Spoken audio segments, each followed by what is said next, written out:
Paalala po lamang, ang impormasyong aming ibabahagi ay para sa layuning pang-impormasyon lamang at hindi opisyal na payo ukol sa tulong at regulasyon ng kung saan mang seksyon ng gobyerno, Pilipinas man o Japan. Narito ang updated 2026 report para sa RA 11983 or New Philippine Passport Act at ang pinakahuling DFA advisory sa pagbabalik sa maiden name. Marami ang nagtatanong kung totoo bang pwede nang bumalik sa paggamit ng maiden name sa Philippine passport kahit kasal pa o kahit divorce sa foreign spouse. Simula nang ipatupad ang Republic Act No. 11983 o ang New Philippine Passport Act, nagkaroon ng malaking pagbabago sa mga patakaran ng Department of Foreign Affairs, DFA. Ano ang RA 11983? Ang Republic Act No. 11983 na nilagdaan noong March 11, 2024 ay ang bagong batas na pumalit sa lumang Philippine Passport Act. Layunin nito ang gawing mas mabilis, mas simple at mas digital ang pagkuha at pag-renew ng Philippine passport. Kasama sa mga pangunahing pagbabago, ang mas pinadaling documentary requirements, online at digital passport services, mobile at off-site passport services, special lanes para sa senior citizen, OFWs, PWDs at solo parents, buntis at mga batang 7 taong gulang pababa. Pinakamalaking pagbabago para sa mga married women.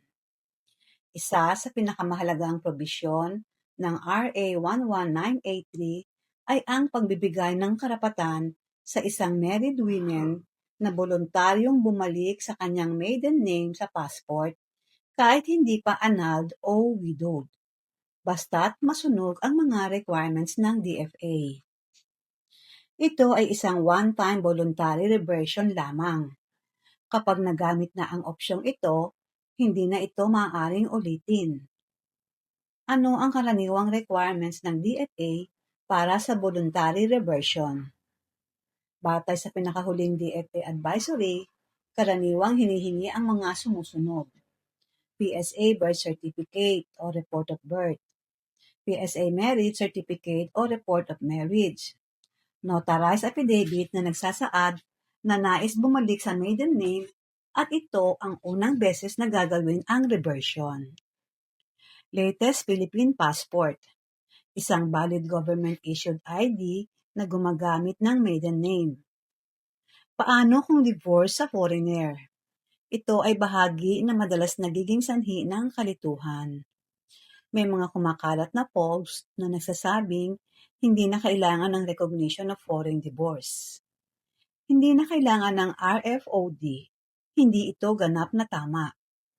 Kung ang pagbabalik sa maiden name ay dahil sa judicially recognized foreign divorce, annulment, declaration of nullity o pagkamatay ng asawa, maaari pa rin kailanganin ang mga kaukulang supporting documents, gaya ng PSA annotated records o iba pang dokumentong hinihingi ng DFA, depende sa sitwasyon. Ang RA 11983 ay nagbigay ng mas malawak na opsyon sa passport, ngunit hindi nito otomatikong binabago ang mga proseso ng PSA at ng korte tungkol sa civil status. Ano ang ibig sabihin nito?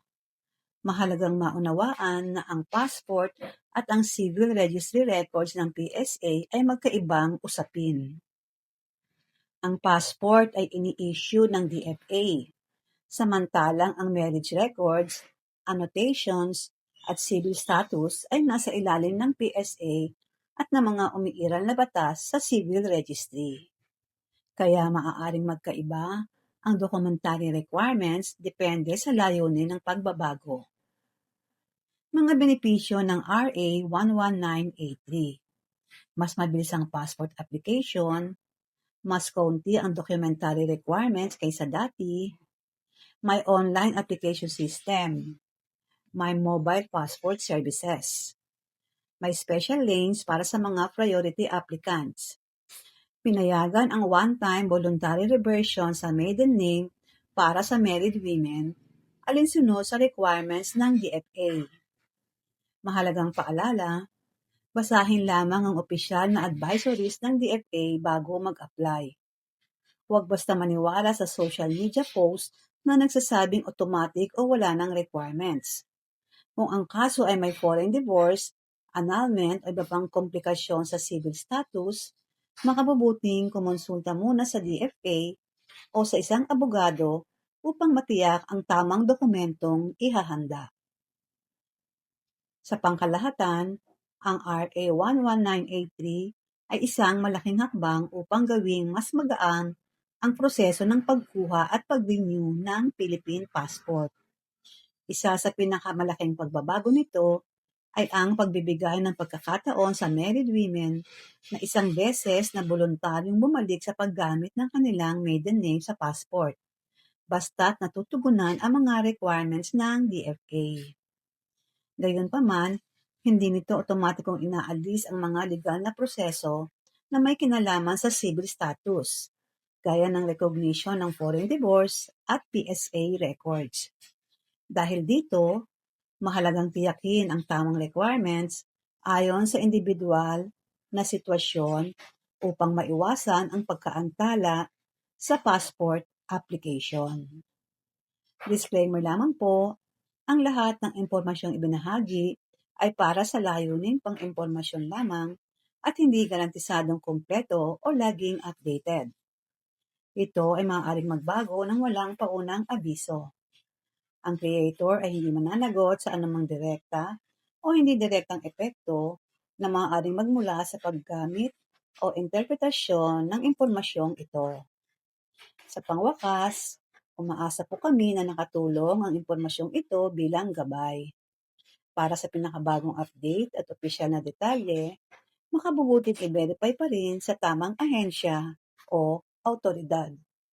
Marami pong salamat.